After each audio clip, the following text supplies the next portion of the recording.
10장을 보겠습니다. 에스더 10장입니다.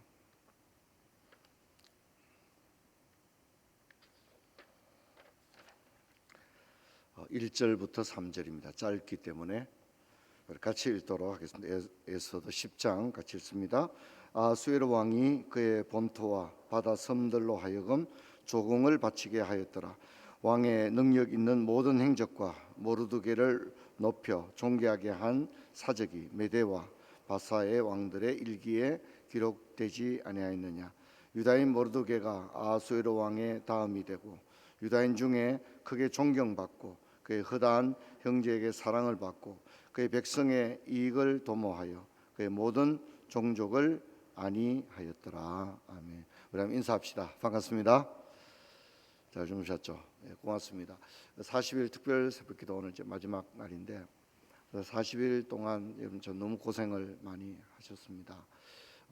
반주로 수고하신 분들, 또 방송도 계속해서 유튜브로 계속 한 번도 사고 없이 잘 송출 되었습니다. 유튜브 새벽에 접속하신 분들도 한 70명 정도, 또 나중에 보신 분들도 뭐 있으시고 유튜브로 참여하신 분들도 거의 뭐 통계상으로는 한 100여 명 정도 가까이 참여하신 것 같습니다. 찬양 인도하신 분들도 너무 고생 많으셨고요. 오늘 우리 교회 이현지 집사님께서 우리 특세 감사에서 간단한 선물을 좀 준비했는데 나가실 때 또 다 받아가시고 그러면 좋겠습니다. 오늘 주일인데요. 우리 교회 김주환 목사님, 최금아 전사님 오늘 사임 인사를 하게 됩니다. 2부와 3부에 인사하게 될 텐데 성도님들께서 특별히 정을 나누어 주시고 또 격려해 주시고 또 축복해 주시면 고맙겠습니다. 그럼 에스더는 이제 이런 특징이 있습니다. 에스더는 성경 66권 가운데 유일하게 하나님 여호와가 안 나옵니다. 하나님과 여호와 이름이 안 나오는 성경, 이게 에스더서입니다. 그래서 에스더서는 역사적으로 볼 때는 에스더가 진짜 성경책 맞나, 정경 66권 안에 들어갈 수 있느냐를 의심받았던 성경 중에 하나입니다. 그런 성경이 몇 개 있습니다. 아가서도 마찬가지입니다. 아가서가 남녀간의 사랑을 이야기한 거지 그게 성경이냐, 이렇게 의심을 받은 적도 있습니다. 종교개혁 시대만 해도 이제 그 야고보서 같은 경우도 믿음으로 구원받는데 행함이 없는 믿음은 죽었다 그렇게 얘기하니까 그럼 우리가 구원받기 위해서 또 뭘 해야 되느냐, 이런 오해가 있어서 야고보서 역시도 그런 정경성을 의심받기도 했죠. 이런 성경을 안티로구메나 이렇게 부릅니다. 안티로구메나, 정경을 의심받았던 성경들, 안티로구메나. 안티로구메나의 반대말은 호모로구메나입니다. 정경성을 한 번도 의심받지 않았던 책들, 이렇게 해서 호모로구메나 이렇게 부릅니다. 하지만 이제 에스더서는, 에스더가 별이잖아요. 그렇죠. 에스더가 별인데 이제 많은 학자들은 진짜 에스더서야말로 별이다. 왜냐하면 하나님의 이름을 한 번도 안 사용하면서도 하나님이 가장 잘 드러난 아름다운 성경, 별처럼 빛나는 성경이다. 그렇게 이야기를 합니다. 그래서 에스더서는 성경에 하나님 이름이 안 나오지만 하나님의 역사와 기적이 그 어느 성경책보다, 그렇죠, 우리 에스더서 읽어보면 대단하잖아요. 그렇죠. 모르드게가 진짜 죽을 뻔한 거 아닙니까? 그런데 극적으로 하만이 오히려 나무에 달리고 극적으로 유다인들이 살아나는 놀라운 일들이 일어나지 않습니까? 우리 어제도 살펴본 것처럼 우리 민족도 진짜 전 세계에 유리방황을 한 거예요. 제가 아르헨티나에 갔을 때 거기 국군 방공포로 남쪽에도 북쪽에도 소속되지 않기를 원했을 때 유엔에서 제3세계로 보냈거든요. 유엔에서 어디를 보냈냐면 아르헨티나로 보냈단 말입니다. 근데 아르헨티나에 이제 그들이 갔는데 아르헨티나는 한국 사람이 한 명도 살고 있지 않았습니다. 그래서 그때 갔던 국군 방공포로들은 결혼을 다 아르헨티나 여자들하고 했습니다. 전 한국 여자들이 아예 없으니까. 근데 여러분 그 방공포로들 가운데는 북쪽 출신이 많습니다. 북쪽 출신. 당연히 남쪽 포로가 아니잖아요. 다 북쪽 포로잖아요. 그죠? 근데 북쪽 포로는 여러분 우리 한국 전쟁 이전만 해도 남한이 더 복음화됐습니까? 북한이 더 복음화됐습니까? 북한입니다. 절대적으로 북한이 더 복음화됐죠. 그러니까 그럼 그 방공포로들 가운데 누구도 있었을 가능성이 있는 거예요? 예, 크리스찬들이 많았던 거예요. 크리스찬들이 많았던 거예요. 그래서 그분들이 거기서 신앙생활을 잘했고 그 중에는 몇몇 분은 목사님이 되었어요. 아르헨티나 목사님이 되었는데 목회를 너무너무 잘한 거예요. 제가 아르헨티나의 어느 도시를 방문했을 때 거기는 거기 방공포로 목사님이 목회를 했는데 우리가 가니까 자기 얼마 전에 돌아가셨던 자기 담임 목사님하고 우리 얼굴 생김이 어떻게 해요? 너무 닮고 똑같은 말을 쓰는 그런 목사님이 오니까 예배가 이제 다 끝났는데 설교를 하고 예배가 다 끝났는데 이분들이 가지를 않는 거예요.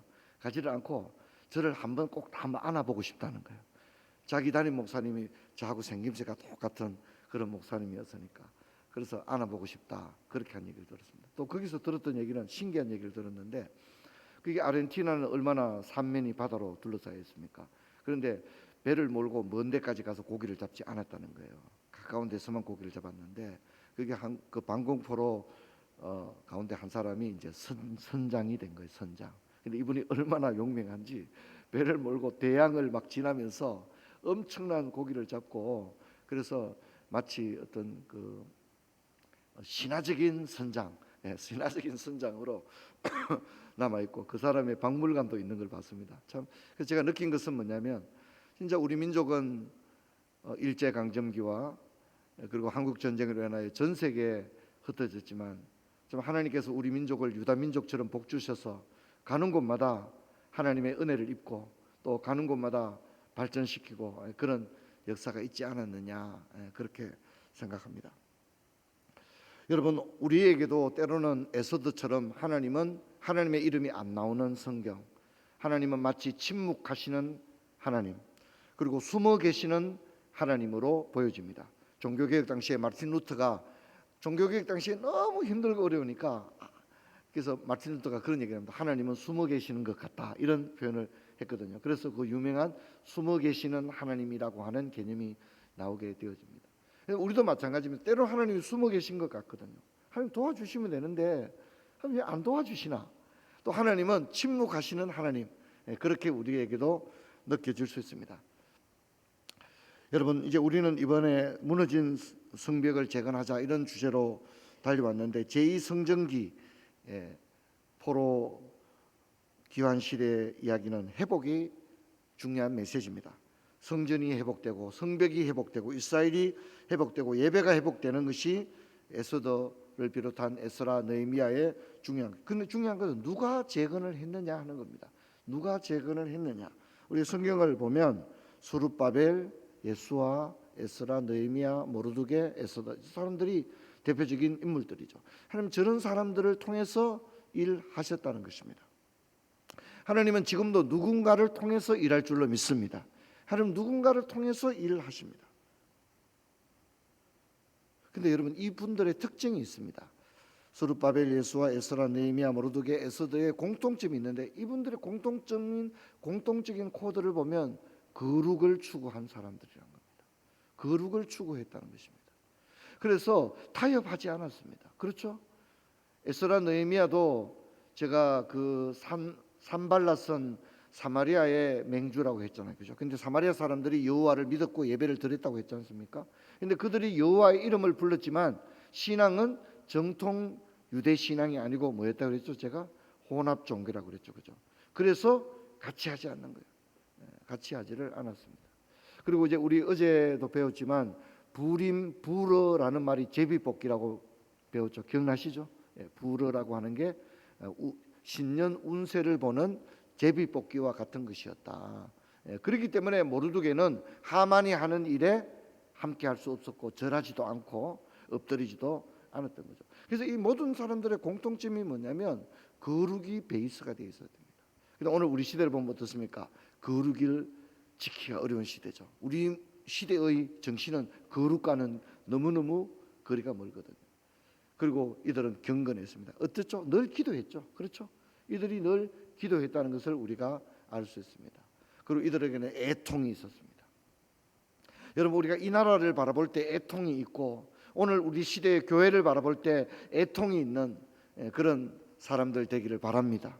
그게 하나님이 그 애통하는 사람의 기도를 들으시거든요.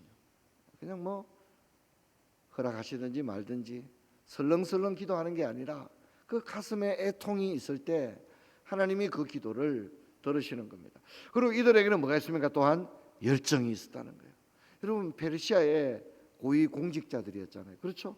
예. 그런데 자기 뭐 고향 이미 망해서 70년이 지나버린 나라, 뭐 어떻게 되든지 말든지 뭐 내가 관심 안 기울 수도 있지 않아요.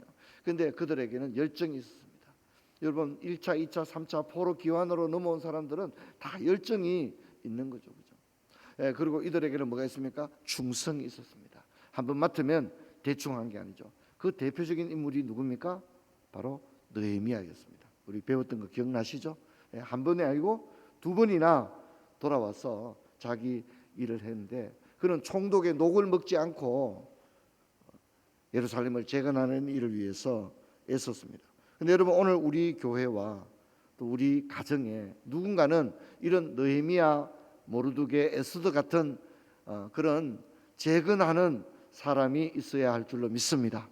그게 누가 되어야 되겠습니까? 여러분, 저와 여러분이 그런 역할을 감당하는 충성스러운 일꾼들 되시기를 주의 이름으로 축원합니다. 제가 축도하고 예배를 마치도록 하겠습니다. 들은 말씀 기억하시고 기도하고 돌아가시고요. 나가실 때 우리 작은 선물 받아가실 수 있도록 그렇게 하면 좋겠습니다. 제가 기도하겠습니다. 이제는 우리 주 예수 그리스도의 은혜와 하나님 아버지의 사랑과 성령의 교통하심이 느헤미야와 모르드게와 에스더처럼 무너진 하나님의 교회와 무너진 가정을 세우는 일에 충성스러운 일꾼 되기로 결단하는 부초의 온 성도들 머리 위에 이제부터 영원토록 함께 있을지어다. 아멘.